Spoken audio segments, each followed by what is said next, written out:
Hello friends, कैसे हैं आप सब। आपके अपने चैनल में आपका स्वागत है। आज हम लाए हैं आपके लिए सप्ला एकादशी के ऊपर एक वीडियो।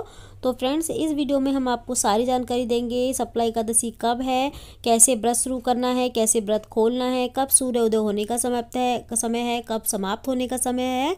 तो फ्रेंड्स, इस सब चीज़ों पे हम जानकारी देंगे। जो पहली बार इस व्रत को रख रहे हैं वो इस वीडियो को ध्यान से देखिए। तो इस साल की आखिरी सप्ला एकादशी है। ये दिसंबर के महीने में आती है। हिंदी में इसको पूस महीना भी कहते हैं। तो सप्ला एकादशी पूस में आती है। इस व्रत को सच्चे और साफ दिल से रखने से हमारे मन की सारी इच्छा पूरी हो जाती है और मन चाहा फल मिलता है। ये भी कहा जाता है कि एकादशी के व्रत रखने वाले व्यक्ति को किसी और देवी देवता की पूजा या व्रत रखने की जरूरत नहीं पड़ती, जो सच्चे मन से भाव से इस व्रत को, एकादशी के व्रत को रखता है। एकादशी का व्रत का सबसे पहला नियम ये है कि जिस दिन आप व्रत करो उससे एक दिन पहले, मतलब 10वीं वाली रात को जब भोजन करें तो बिल्कुल सादा भोजन करना है आपको। उसमें लहसुन प्याज वगैरह नहीं होना चाहिए, जिससे आपका व्रत जो है ख़राब ना हो। तो आपको ऐसा खाना नहीं खाना जिससे आपका एकादशी वाला व्रत ख़राब हो जाए। और दूसरी बात, अगर आप तुलसी के पत्ते लेते हैं, इसमें तुलसी के पत्तों का बहुत महत्व है। इसमें भोग में लिए जाते हैं। तुलसी के पत्ते विष्णु जी को चढ़ाए जाते हैं। तो तुलसी के पत्तों को भी हमें एक दिन पहले ही तोड़ लेना है। एकादशी वाले दिन से किसी भी एकादशी वाले दिन हमें किसी भी पेड़ पौधे को नहीं तोड़ना है, किसी भी पत्ते को नहीं तोड़ना है। एकादशी वाले दिन किसी भी पेड़ से पत्ते ना तोड़ें, ना ही किसी को गलत बात बोलें, ना किसी जानवर या पक्षी को मारें भगाएं। ऐसा करने से हमें एकादशी का व्रत का कोई फल नहीं मिलेगा। अगर हम इस तरीके से कोई भी गलत काम करते हैं और हम पाप के भागी भी बन जाते हैं इस दिन ऐसा करने से। तो इस व्रत वाले दिन ऐसा कुछ भी ना करें आप।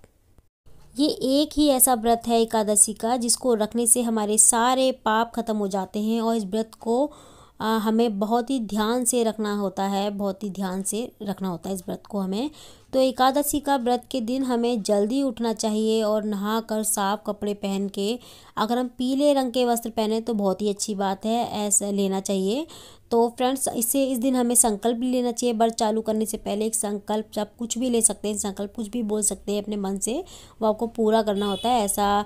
तो अगर आपके पास भगवान विष्णु जी की मूर्ति है, मतलब धातु की मूर्ति बनी हुई है, तो आप उनको स्नान कराइए, पीले वस्त्र पहनाइए, चौकी पे बिठाइए, चौकी पे भी पीला वस्त्र बिछाइए आप। तो फ्रेंड्स, आप पूरा इनकी फिर विष्णु भगवान जी की पूजा आराधना कीजिए। इस पूजा में तुलसी दल भी बहुत ही ज़रूरी है। पान, नारियल, फल, जो भी आपको मिले पूजा के लिए होना चाहिए पूजा में। और तो फ्रेंड्स, आरती जो हमें करनी है उसके बाद, जब पूजा आपकी हो जाए तो हमें आरती करनी है विष्णु भगवान जी की। फिर आरती जब हो जाए तो उसके बाद हमें जो है सप्ला एकादशी की कहानी भी सुननी होती है। तो सप्ला एकादशी की कहानी सुनने का बहुत ही महत्व है, इसमें हमें ज़रूर सुननी चाहिए आज के दिन ये कहानी। और जब हम सब सारे कामों में हो जाए, हमारी पूजा पाठ वगैरह हो जाए, कहानी वगैरह सुन लें, सबसे बाद में जो है हमें लक्ष्मी जी की आरती भी करनी चाहिए। तो लक्ष्मी जी की आरती भी इसमें ज़रूर हमें बोलनी चाहिए।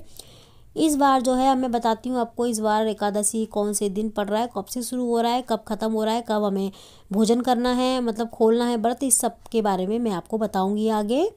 तो फ्रेंड्स, इस बार सप्ला एकादशी 30 दिसंबर 2021 गुरुवार को पड़ रही है सप्ला एकादशी।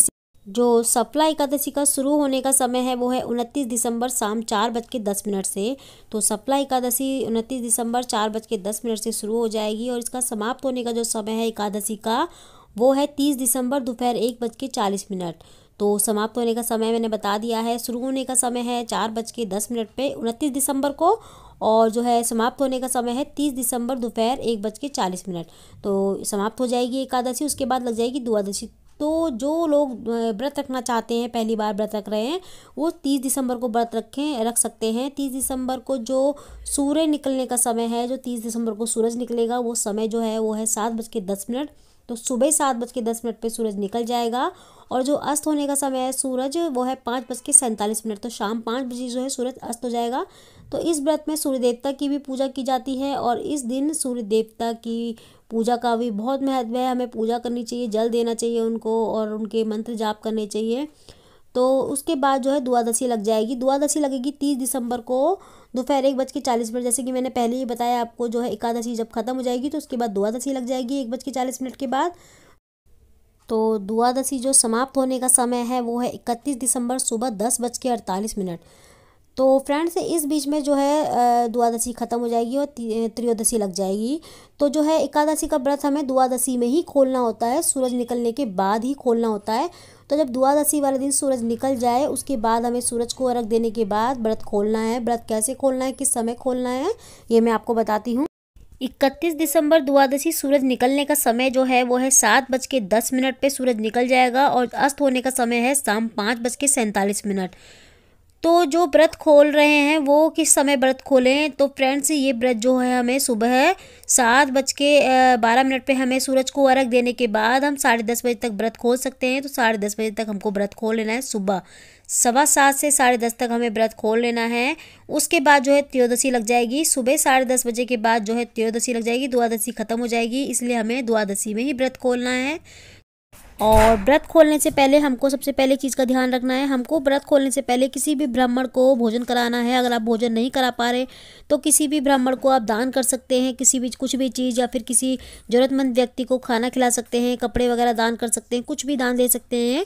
तो इसके बाद ही आपको अपना व्रत खोलना है। तो फ्रेंड्स आपको हमारी ये जानकारी कैसी लगी इस वीडियो की, अगर अच्छी लगी है तो वीडियो को लाइक करें, हमारे चैनल को सब्सक्राइब करें और शेयर भी करें ताकि और भी लोगों की मदद हो सके इस वीडियो को देख के। तो मिलती हूँ अगली वीडियो में ऐसी अच्छी सी एक और वीडियो के साथ। जब तक के लिए बाय बाय।